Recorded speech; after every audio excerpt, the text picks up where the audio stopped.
is here, but you can continue watching on cspan.org. We take you live now to a post-launch press conference following the launch of the Artemis II space mission earlier this evening. Live coverage here on C-SPAN 2. Exploration System Development Mission Directorate, Dr. Lori Glace, and Director of Flight Operations, Norm Knight. Administrator Isaacman will give opening remarks, and then we will open the floor to questions. If you are dialing in to be with us here today, please press *1 to get in the queue. And with that, Administrator. Thanks, Bethany. Good evening, everyone.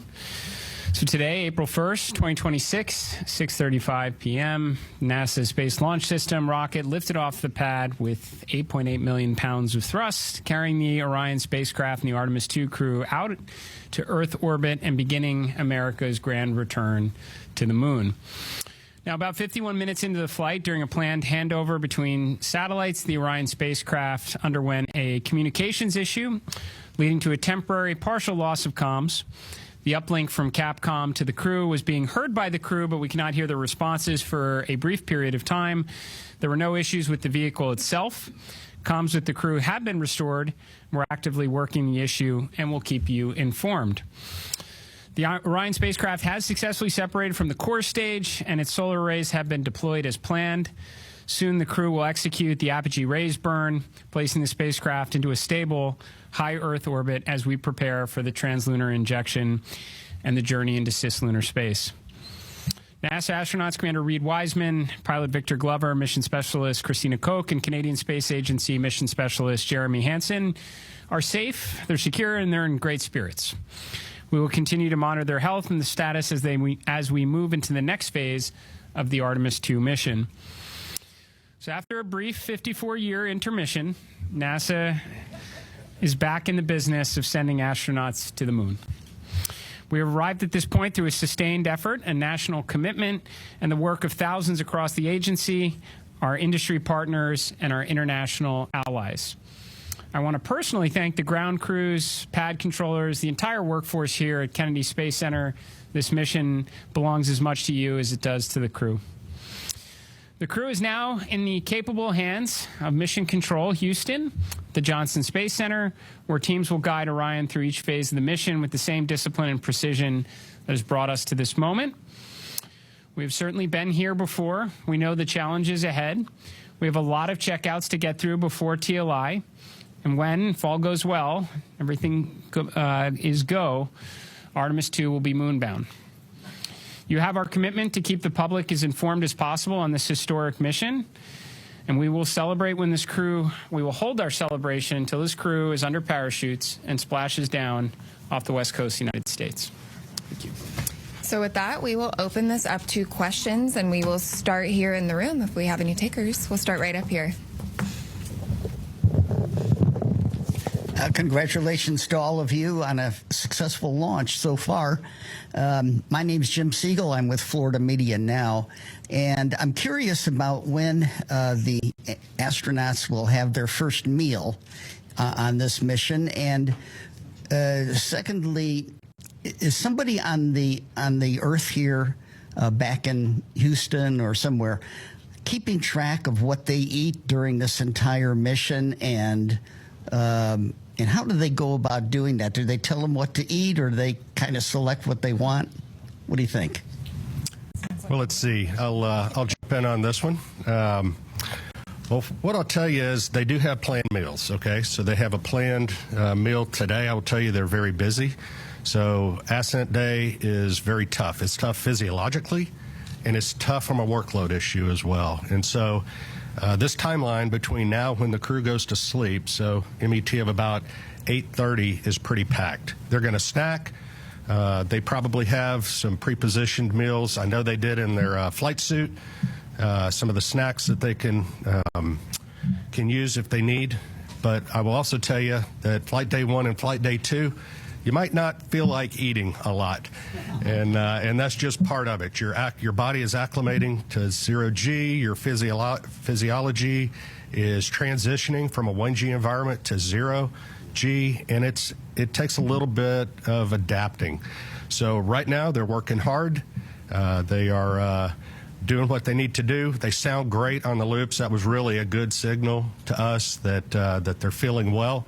but just know that that's part of the equation, when they get on orbit. As far as the food being tracked, yes, we have a food lab, and we have folks at the Johnson Space Center tracking what they eat, the nutrition, the calories. It makes a difference. They do this on Artemis. They do it on Space Station as well. So we're well versed in that. We want to make sure that they're healthy, and we also want to make sure we know what they're doing, what they're eating, so we can also track that and make sure that they don't need any supplements or anything additional. Thank you. We'll head over to Joey.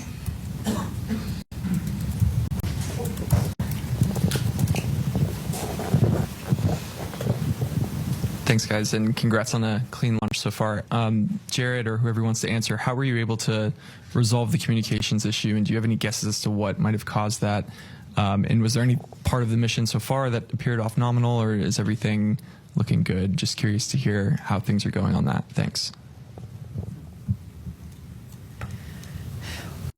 Well, on the comms issue, and I don't know, there may be someone here that has a little more detail than I do of having to run around quite a bit, but I think they're still looking into trying to really understand exactly what was going on there. But it's restored, which is important. I think it was during handover to Tidris West.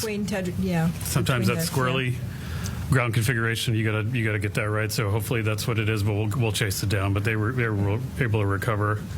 They had intermittent forward and return links, so the burns that they needed on board it was never an issue. It was unusual for it to be dropped out for a couple minutes, so that's what we're telling you.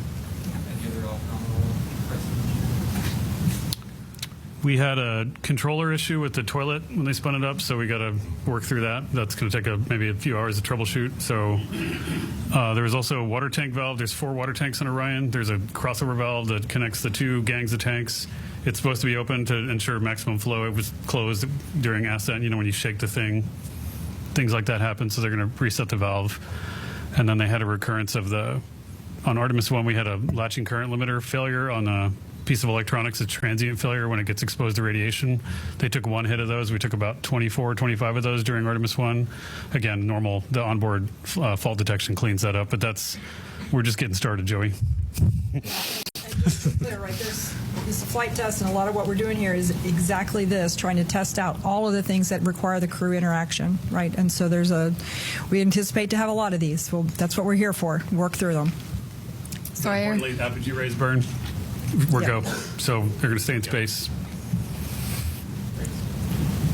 Sawyer.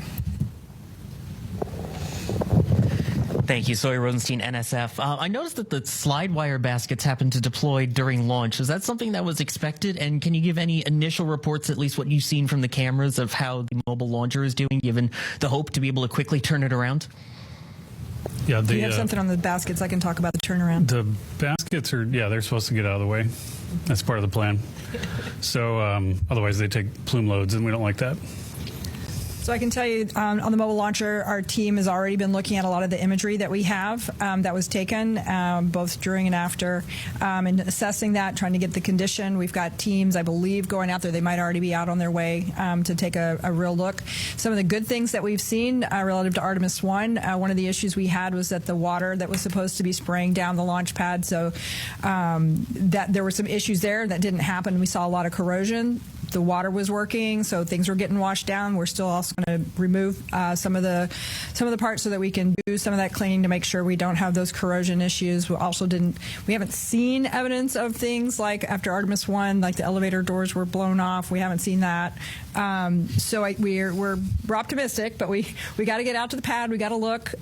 We did a lot of changes after Artemis 1, trying to harden the systems so that we can turn it around faster. We do anticipate there will be some items that'll need to be replaced. It's a pretty violent environment, but we're hopeful that that's minimized, and as soon as we have more information on that, we'll definitely let you guys know where we stand and how quickly we think we can get it turned around. Thanks. Lauren.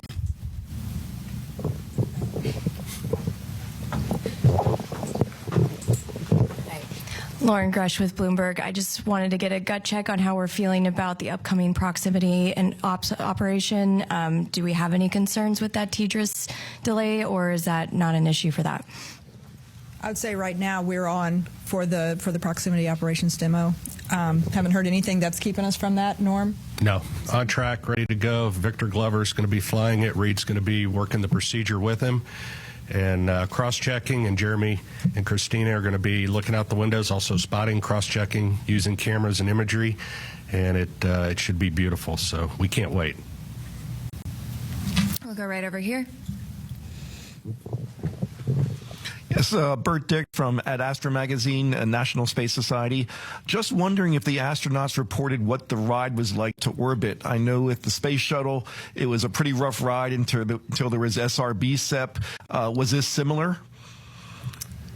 Have you heard? I have not heard a report yet. I know we will get a report. Again, Yes. when MECO happened, immediately they were getting prepped to do their perigee raise maneuver. That's critical. Otherwise, they come back to Earth, which we don't want them to.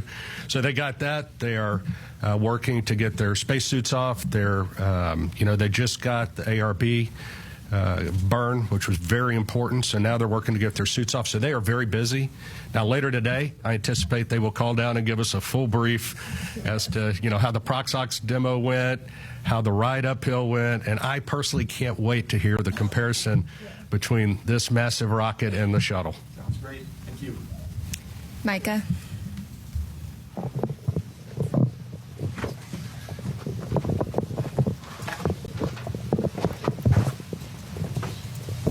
Thanks, Bethany. Mike Maidenberg, Wall Street Journal. Maybe for the administrator, I'd like to ask you, I know we're early on here, how you're thinking about success for this mission, defining success, a lot of tests ahead, and just what happens if you don't kind of meet that standard as the flight unfolds. Thanks so much. Well, I mean, to me, success is undershoots and in the water safely after a 10-day mission duration. So no early off ramps there. I think we're, right now we're already getting good ECLIS data. We've never flown Orion with crew on board, so that's pretty important. I mean, understanding the Orion spacecraft is, is paramount in this one to progress on to integrated operations of Orion with a lander. Every day we're getting data. It says, it was mentioned from the get-go, this is a test mission for sure. No crew have ever ridden this before. We'll keep gathering data over the next 10 days. We'll share updates, but we'll call success when they're in the water safely, and we'll start working on the next mission. Jackie. Hi. Right here. Sorry if I missed it. I just wanted to check in on the status of the perigee and apogee burns. Are those both finished at this point? And then I also wanted to check the best way to explain to the audience why we're doing that apogee raise maneuver and why we go into that high Earth orbit. Thanks so much. Do you want to take it? I can certainly say we completed the perigee raise maneuver. That was done pretty quickly, as you heard, and the apogee raise burn should have already happened. That should have been happening while we sat here. They were getting ready as we were walking in. And then if you want to talk maybe about the rest. So we go into a high Earth orbit. Roughly, the perigee is about 1,000 nautical miles, rough, give or take, of the Earth, 25,000. So it's pretty elliptical. That's getting us, everything we do is getting us set up for the translunar injection burn. And so it's getting these burns. It's all converging down to what we call TLI. So we got to get the ECLIS system checked out. We got to make sure we have our redundancy. We got to make sure these burns go off where they should go off, and get Orion and the SM configured exactly where it needs to be. So when it comes around and it's time for the translunar injection burn, off we go, and that takes us really, that puts us outbound to the moon. That's a real big commit point, and so you'll be hearing more about that tomorrow. You might mention it not only sends us outbound to the moon, but it also sets us up for the gravity assist that brings us back. So we are set all the way. Yes. Once we make that burn. Go right back here. Hi, TJ Mosquera with the Epoch Times. Thank you all so much. Something that hasn't been really talked about is that the Space Launch System predates the Artemis program. It got going all the way back to 2011, so 15 years really invested in this. And just how does it feel to finally see it, launch with the human crew on board? Yeah, I mean, right now, like I said, we're focused on the next 10 days. But I mean, I'll tell you, I'm incredibly proud of the folks that worked on this machine for as long as they did. And one thing we didn't talk about earlier was, one of the big objectives is getting the organization and getting our qualification standards and getting our certification rigor up to the standard for crewed flight. That's a big, even though the mission is a complicated mission, moving the entire organization to a mindset of thinking about risk in the right way to fly crew is a big deal. And making sure that the way we've gotten the machine configured to fly crew with the resilience and the reliability we care about is also a big deal. So it takes time. I mean, we got a lot in front of us, but I mean, for the guys that were out there, there's a big celebration in launch control for the rocket guys. The rocket guys can go out and play now, but the spacecraft guys got a lot of homework, so they're going to go work on that. But yeah, for them, I could see it on their faces. Jeff.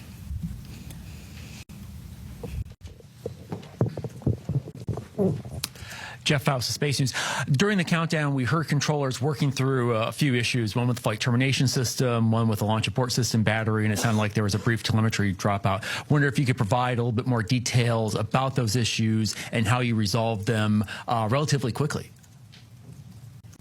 Yeah, so Jeff, the FTS issue was we were doing an end-to-end test. We typically have to confirm that we can get a signal from the range to the machine and then back. We weren't able to close that entire end-to-end loop. But the guys at the range, they were really quick on their feet. They swapped to a different range receiver, which is a slightly different heritage, but has the same fundamental algorithms on it, and they were able to switch over to that and able to confirm a good end-to-end signal, which is really clever. We had thought about getting a receive-only box that we had in the VAB and shipping that over to Patrick quickly so they could do it, but they were able to fix it on the fly over there, so that was good. And once we knew we could confirm the end-to-end loop of that command, then we didn't need that receive. We don't need to do that test more than once. We just need to verify the commands get on board. And so once we confirmed that command was there, then we met all of our public safety risk. For the launch abort system, we had a battery, so 2 batteries, several temperature sensors on both batteries. We had one poke out of family. We want to make sure all of them are tracking within certain limits. But we could confirm, given the locations of the temperature sensors, where they are on the battery itself, that the reading was instrumentation, because there wasn't a credible physics-based explanation for why that sensor would be that far high. It was an order of magnitude off scale high from the rest, and so we were able to quickly vote that sensor out. So that was two of the major issues. But again, the team, this is what the training is for. This is what the practice is for, is to go into those things and knock them out quickly. So they did really well. We'll go right over here.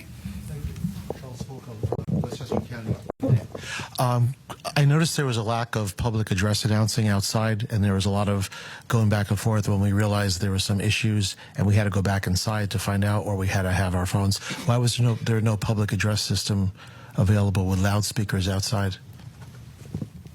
I'm not sure what you're referring to. We're not sure what issue you're talking about the public address. Okay. All available to people outdoors, and I thought that was a lacking. We'll take a look into it. We'll definitely look into that. I wasn't aware that happened. So thank you for that information. That's new, and we'll definitely look into it. We'll go right back here.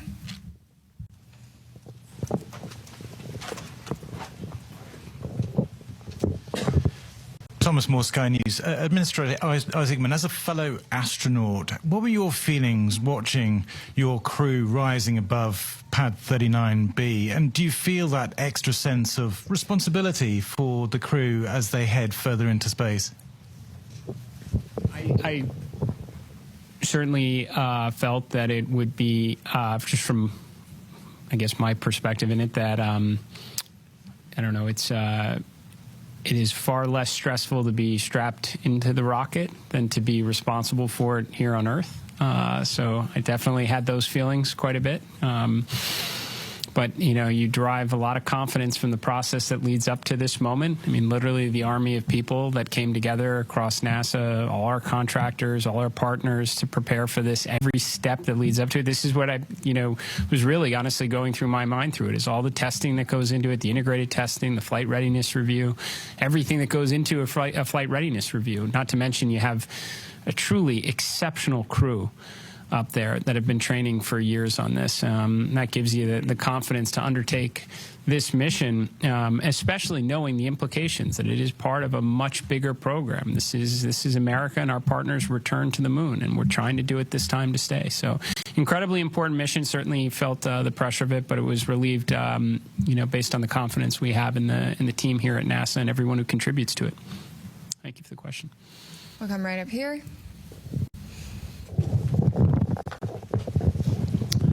Frederic Castel with France 24. First, of course, congratulations to NASA for the grand return to the moon. Mr. Administrator, I have this question that they ask me constantly in Europe and in the States.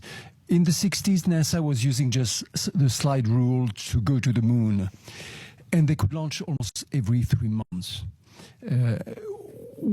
Of course, they had more money probably, but what happened in 50 years? Why is it so difficult to make it again? What has changed?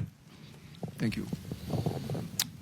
Well, for sure, we knew. Look, it's a very fair question. I know a lot of people ask it, not just in your country, but here in the United States. Certainly, financial resources are part of the equation. NASA's budget, if I recall, was somewhere between 4 and 4.5% of the discretionary budget during the space race. About a quarter percentage of that today. And I mean, to be very honest with you, I think competition is a factor in this as well.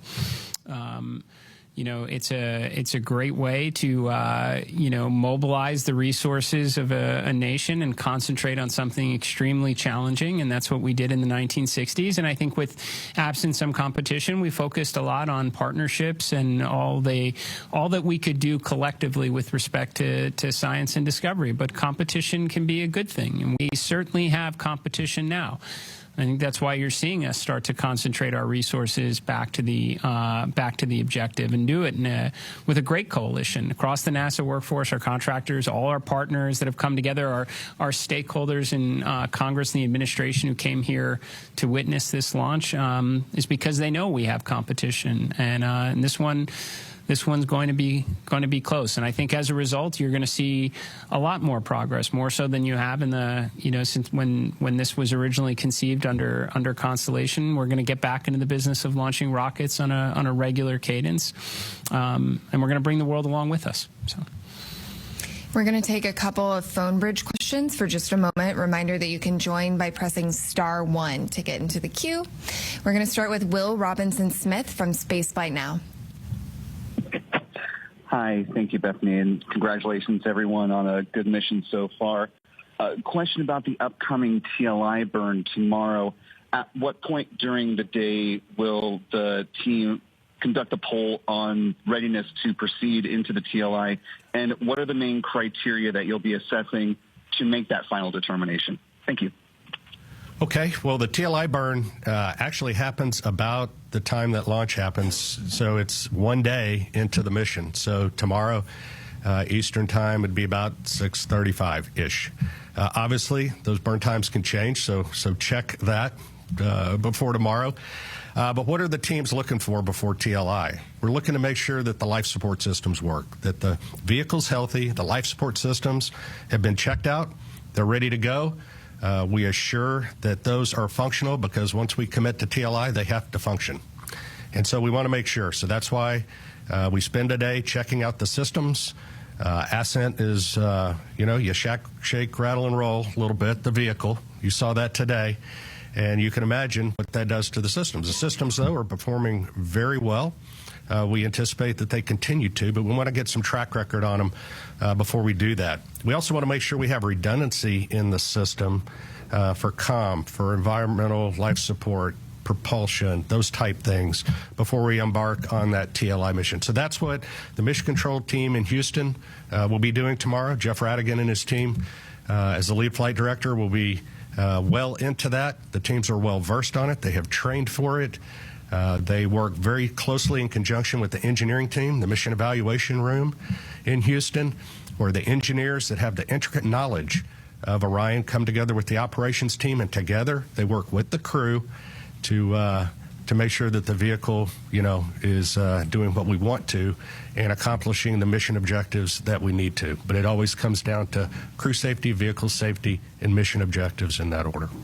And Might also mention, as those teams are checking out all of those systems, there will also be a meeting of the mission management team that's led by John Honeycutt, whom I think many of you have seen before, and they'll be meeting tomorrow afternoon to hear all of the results from what's happened over the last day, in preparation to make the decision on whether or not we proceed with the TLI burn.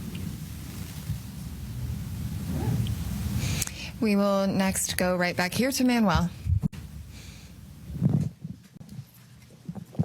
Thank you so much. Manuel Masante with Exploración Espacial.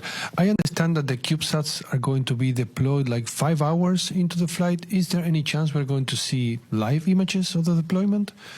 And then when is the crew, I know they're super busy right now, but when are they going to start using the flywheel machine on its way to the moon when everything is more like... The second question was to do when they start doing the manual as far as... Flywheel machine. Oh, the flywheel machine. Sorry, thank you. The exercise machine. I guess after the TLI. I'll do this exercise. Yeah, I'll hand that to you, but I can answer the CubeSats. So the CubeSats are installed in the Orion stage adapter, which is actually a part of the upper stage piece, right? So once Orion separates from the upper stage, we'll do the ProxOps demonstration, right? And then once Orion has cleared and we're away, then they will be deployed. So Orion won't be there to take images of them. And once they are deployed, they each of them have their own plans for being able to communicate back down to Earth to various ground stations. They have their own communication plans. So we'll start to get information back from those individual CubeSats. So that's kind of the plan and the path forward on the CubeSat deployment and what you can expect. We're going to take one more question from the phone bridge from Christopher Mick of the Hudson Star Observer. Thank you very much. Congratulations to all the teams. Thus far, I had a question from an earlier media availability with Jeremy Hansen. He made mention of if the mission launched on April 1st, they would be experiencing a lunar eclipse.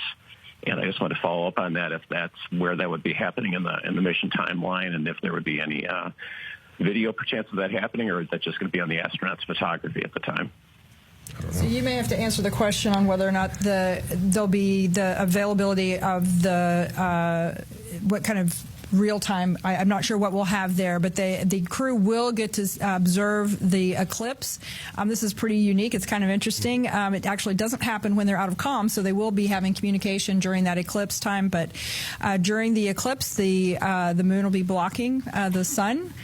They will be able to see the sun's corona, which is kind of cool. So they've been having a lot of science lessons over the last couple of days to learn about that and the eventuality that we actually launched today. So they're prepared to make those solar observations. It'll be a pretty cool and unique opportunity. I'm sure we'll get some images down at some point. I just don't know if they'll be live. Tarek. Thank you very much. Tarek Malik with Space.com for the administrator. There have been a lot of comparisons of Artemis II to Apollo 8, a pioneering mission, daring, that sent astronauts on an untested crewed vehicle around the moon. And I'm very curious, given last week's ignition event and how that really laid out an audacious and ambitious plan to really explore the moon in a stepping stone approach way, where you see Artemis II in that plan, and basically the importance of riding on this mission before you can make that next step for next year. So, I mean, no matter, I guess, how you slice it, it's the opening act for sure. I think there are areas where we're clearly combining, Apollo 7, Apollo 8 into a single mission. Which we should be able to do. There has been, to your question earlier, there's been substantial progress, over the last half century. We have tools. We've certainly been there before, so I would expect us to be able to get some, mission efficiencies through.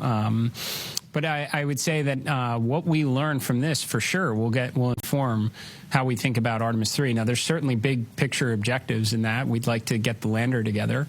We'd like to test that out in Earth orbit before we go to the moon with it. But if there are things that we don't see, maybe it is comm-related issues, then we're going to try and fix those. And then we're going to want to validate that on the next mission as well. So, and that should be the idea, right, as we progress forward. I suspect when Artemis III comes around, we're going to learn a lot about the integrated operations that we'll want to validate and ensure is rolled into the subsequent missions. But yes, this should be a philosophy that we take across all of the grand efforts that we are pursuing right now, to not necessarily jump to the ultimate desired state, but to build up to it. I'm going to jump right up here.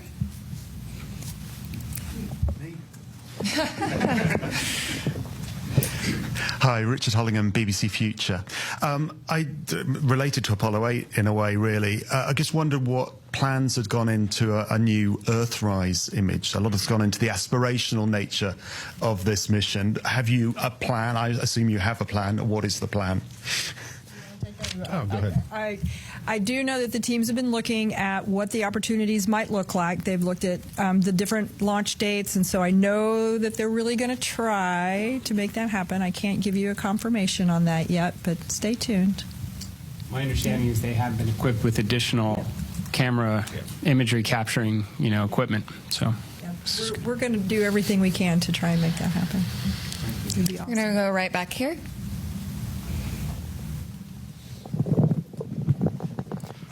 Thank you. I'm from a Japanese news agency, Kyodo News. My question is to the administrator. The United States and China are competing over moon development. What significance does today's launch have for the U.S. and NASA? Thank you. Well, it's certainly an incredibly important step. I mean, this is the first crewed mission into this environment in more than a half century on a rocket that has never flown human beings before, along with a spacecraft. So it's incredibly important because we're going to learn an awful lot from this to inform subsequent missions. So yes, this is the beginning. I can tell you, having had an opportunity to speak with the Artemis II crew after the State of the Union address, we talked a lot about what we wound up sharing with the world at the Ignition event about adding additional missions, accelerating production, building out a moon base.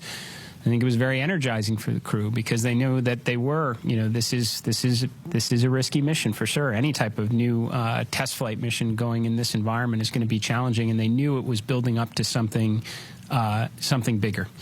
And I think that it was very helpful for them in that regard. So, and certainly it was very helpful for me to hear their feedback as well. I would suspect a point or two wound up in the Ignition event from them. So, we're going to go back here to the white shirt. Thanks, Denise Chow with NBC News. I think for Lori or Norm, I'm curious what you anticipate could be some of the biggest challenges over the next few days, whether that's from a spacecraft or system standpoint or crew workload. I'll jump in. Flight day 1 from a crew workload is pretty tough. Between now and TLI, we're working the crew really hard. In fact, when they go to sleep tonight, they're woken up in the middle of their sleep to do the perigee raise burn, and so their sleep's disrupted. They're hitting on all cylinders.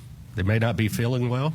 On top of that, so we know that flight day 1 and flight day 2 up to TLI is really good. We know it drops off then, and so going into this, we trained for that. We did simulations for this. We put the crew in exactly that state. Now, they weren't on orbit. They probably were feeling great. But we got a good gauge, hey, are we working them too hard? And the mission control team is great because they're watching the crew constantly. They're watching their performance. And we also have a crew that's very good at saying, hey, enough's enough. And so together, we will make certain that, that we're doing everything in the best interest of meeting the mission objectives, making sure that we're not working the crew so hard that, they make mistakes or something of that nature. And again, we work as a collective team going forward. So this is our best opportunity, and they may add more stuff to the timeline before it's all done, and they may take some stuff out if we need to, but we adjust all the time on those things. So that's leading up to TLI. That's probably one of the bigger challenges, making sure we get those done. I'm going to go right up here. Hi, Robert Perlman with CollectSpace.com. For the administrator, you mentioned the 53-year hiatus, and In that time, now most of the world's population wasn't alive for Apollo, like I think you and me. And I wonder if you have a sense of, if even this early in the mission, that this has captured the imagination of those people that have never seen anyone go to the moon before, on a world level, on a national level, and how important is it to NASA to capture that support from the public? Yeah, I've said it many times. I think it's foundational for what we do here at NASA to inspire. It should be a component of every one of our missions. I've talked about, I think after Artemis II, you're going to have more kids that are going to dress up as astronauts for Halloween. We want to inspire and create interest in the next generation to grow up and contribute to this endeavor. Now, how have we done so far in captivating the world's interest in America's return to the moon? I don't know. You have to tell me. We've been rather busy the last couple hours. I would say, and I felt this way going into it, that when we got down to T0, a lot of people would be paying attention. I suspect when some of the imagery starts to maybe come back from the moon, that's gonna further bring people into this story. Right, and then we bring them home safely, and we start preparing for, again, the next chapter in the story. So, I think inspiration is extremely important. I think people, despite some of the commentary up to now, how many people really know we're going around the moon? I'm willing to bet right now a lot of people do, and I think we'll only draw in their interest further as the mission proceeds. I'm gonna go right here.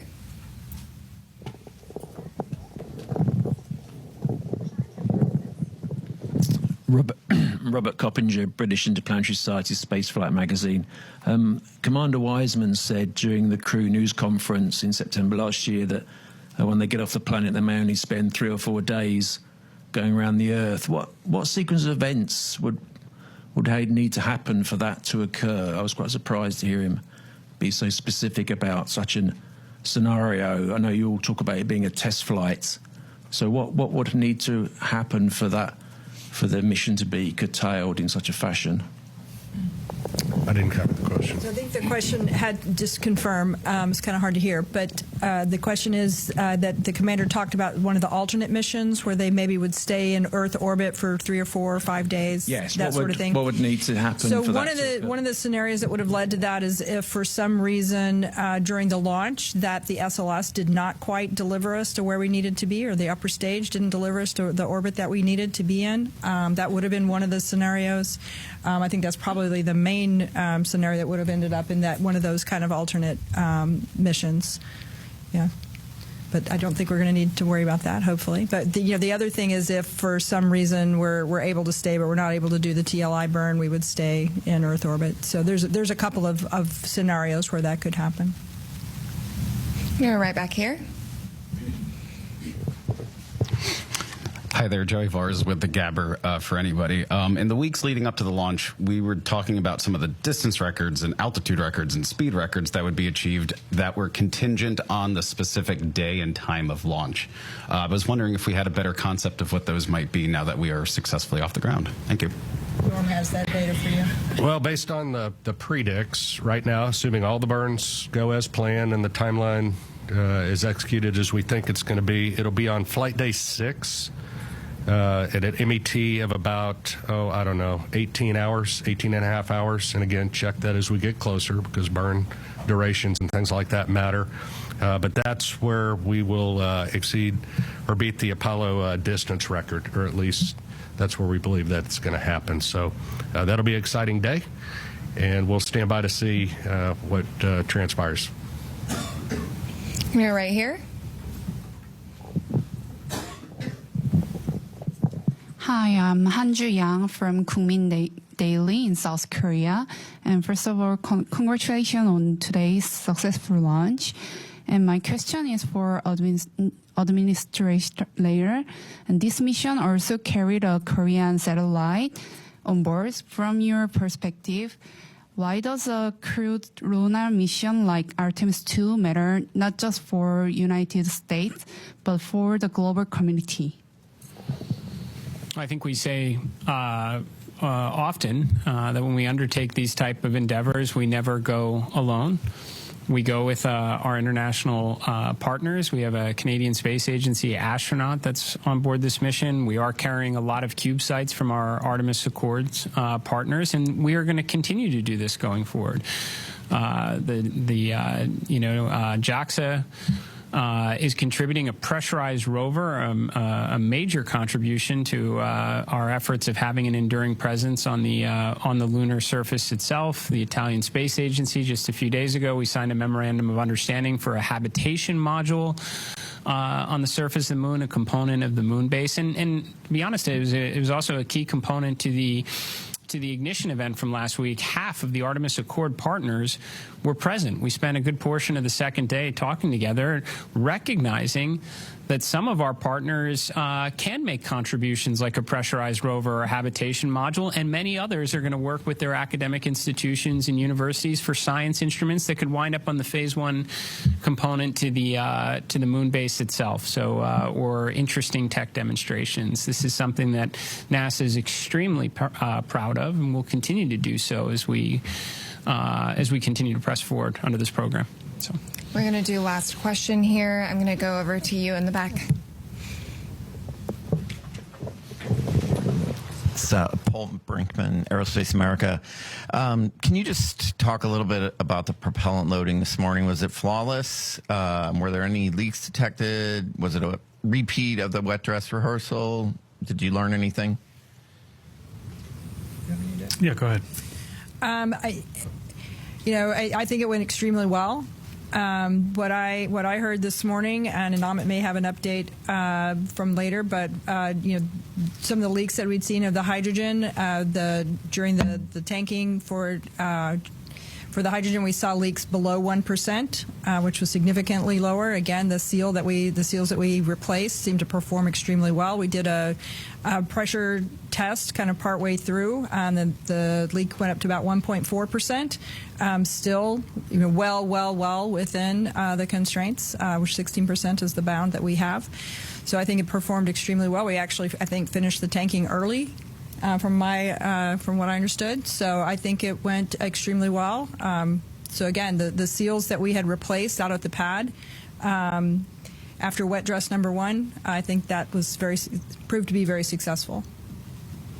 And with that, thank you all for coming out and covering humanity's return to the moon. Stay tuned for updates on NASA's social channels, including our continuous coverage on YouTube and NASA Plus. Go Artemis! Thank you.